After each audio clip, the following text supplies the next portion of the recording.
Hey everybody, Paul Foster with Secondhand Productions here again. And today we got a really special one for you. This is a really good opportunity for us to look at jump scares.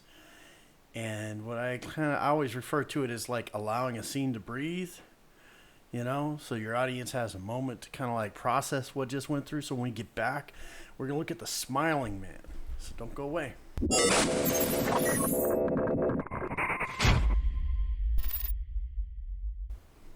All right, so today's short film is called The Smiling Man. It's a relatively short one, but what's really cool when I watched it, I was blown away by this film. It was so cool, and it really nails the concept of allowing the audience a chance to take in what they just saw and process it, and it's I call it kind of like allowing the film to breathe. It was written and directed by a guy named AJ Brant. I think it's Briones. I think it's Spanish. Don't shoot me, man. But I was like checking him out on IMDb, and I was like, holy cow, this guy's done all kinds of stuff on the back end. I mean, he has done post-production, visual effects, art, conceptual artwork for films. I mean, he started out in video games, it looks like, back in 2006. See, I've got it up here on IMDb, but you check this out. Film-wise, he was lead virtual cinema artist for Avatar. He's done Iron Man 2, Twilight Saga, Breaking Dawn Part 1, Battleship, Snow White and the Huntsman, Twilight, Breaking Dawn Part 2, World War Z, The Wolverine, 47 Ronin, awesome movie by the way, Ride Along, Dawn of the Planet of the Apes, yada yada, just keep on going and going and going. So go check this guy out. Another thing I should point out is this was posted by Alter. And if you're big on YouTube, you know that Dust is kind of like the sci-fi channel where they just constantly post sci-fi short films and stuff. A lot of really good ones. And Altered kind of is that for horror.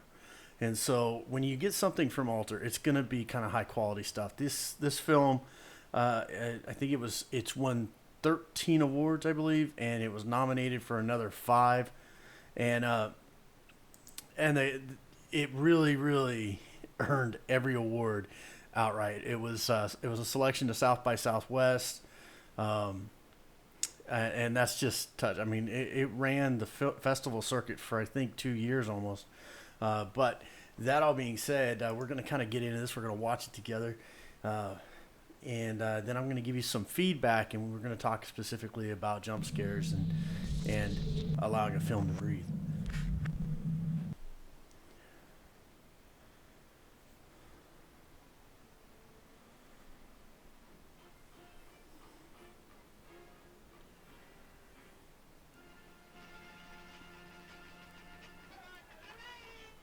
It's a cool establishing shot.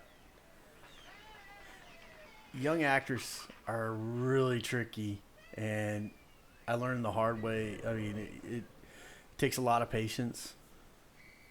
And this little girl in here is really good. Her reactions, the fact that this is a horror and she didn't freak out, they obviously made her real comfortable. This is great. I love the contrast with the balloon in the hallway. It's a little bit of it almost kind of like a nod to It. But nice, good dolly push in on this. Nothing fancy. Not too exotic. And at first, I thought these were like chocolate pretzels in the bag. Oh, that's cool. That's cool.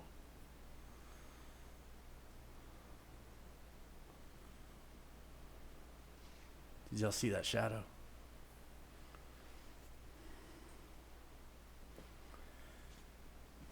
Look how patient she is coming down these steps. And, it's not running. It's not. That's. You get the sound.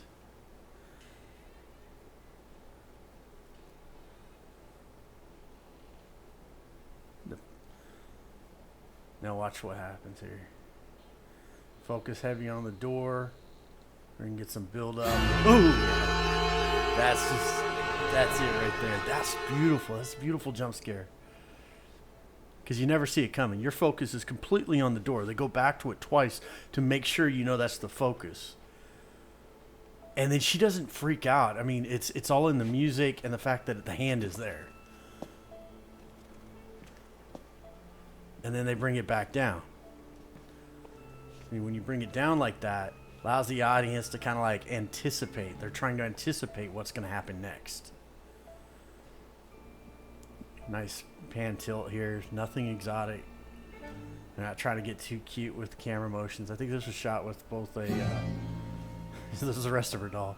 This was shot with both a red and a black magic, I believe.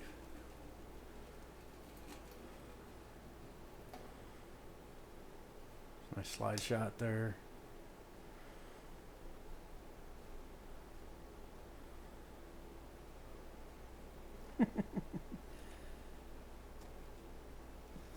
Something's not right, so she's gonna go investigate. Look at this. Nice push in. It's like the audience, there's the hand. Oh. Now this kid's brave. Alright. I would have been going the other direction by now. But this is cool. Fearless. This is a great camera angle, you know, this top down. We get this kind of like tilt. Look at that.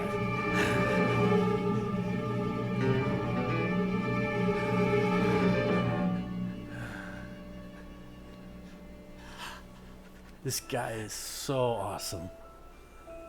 It just, I looked at all the kind of behind the scenes photographs that were done with this, and he had to be in makeup for hours. They actually won an award for best makeup. But look at this. Look at this beautifully framed, great contrasting colors, clean lines. This is a perfect example of filming indoors, looking for interesting angles.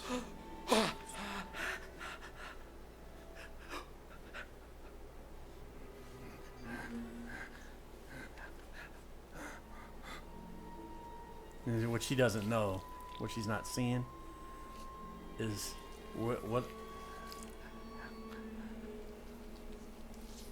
I mean.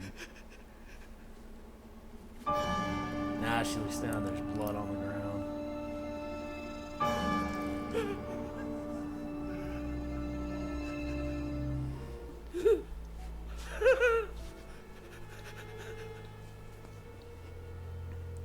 And then it's like the reveal.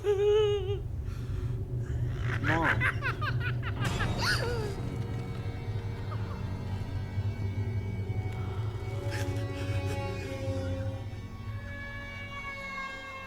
The only, I mean, literally the only issue, but there's, I would think a kid would be scared out of their mind right now. But that's okay.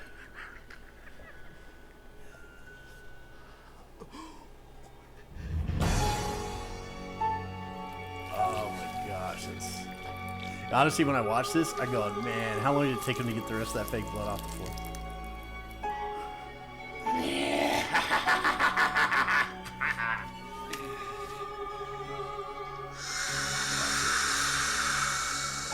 Love it. Love it. Boom. And there you have it. It's a smiling man. The double shot on the upstairs door, upstairs from where she was standing, and then you come back and the hand's right there. That is just, oh, that was so perfect, because it really goes to show you don't have to do a lot to scare people. It's a process of misdirection, you know. And so what you want to do is, and he does it perfectly and beautifully here, is you want to allow you're giving the audience bits and pieces. And you're making them, you want to make them uncomfortable with where they're going to go next. What's, it's like what's around the corner kind of thing. And when you come back and you see the hand reaching around and it just doesn't even touch her. The first time I saw it, it got me. You just watched it got me again. And and when a film that can do that is beautiful. But then here's the important thing. When you talk about jump scares versus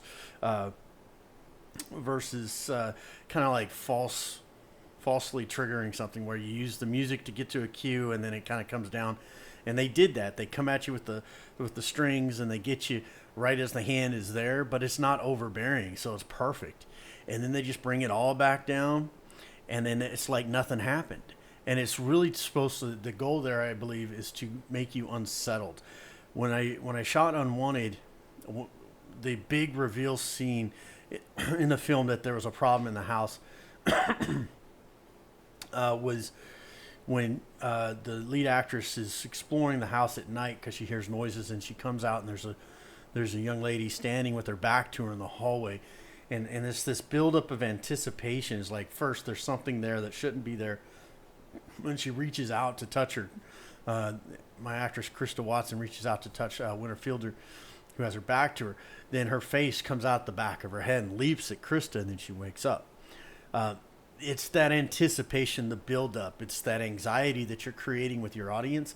And if you're into horror films and you're into just thrillers or scary or paranormal stuff, these things work.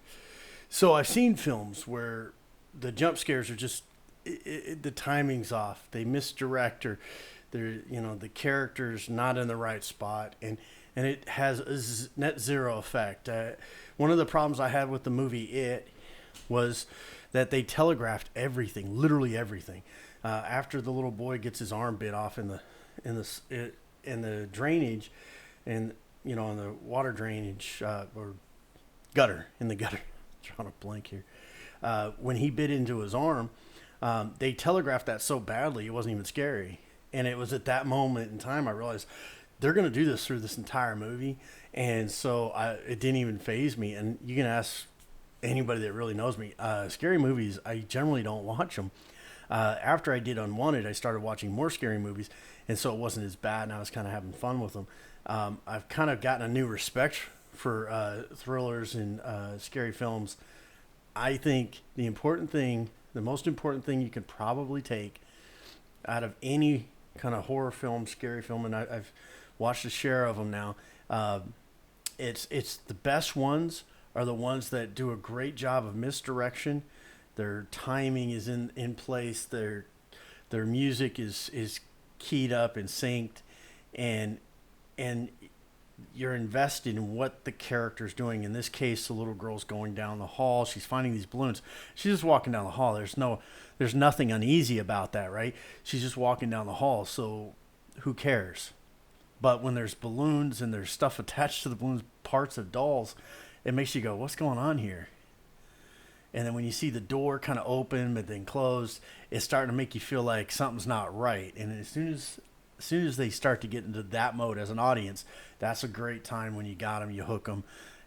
And you don't have to do this grand reveal in that moment. I thought what he did here was just incredibly genius in my book. So with that, I hope you guys enjoyed it. Definitely click the link below, watch it, hit that bell, hit the subscribe button, hit that bell, show us some love, some support. Like, comment, tell us what you think. If you like this format, please let us know. If you want me to watch another short film, or if you want me to watch your short film, let me know. You can hit me up at PaulNF@SHP, I think it is. I always mess this thing up. Paul_SHP at Twitter. So, all right.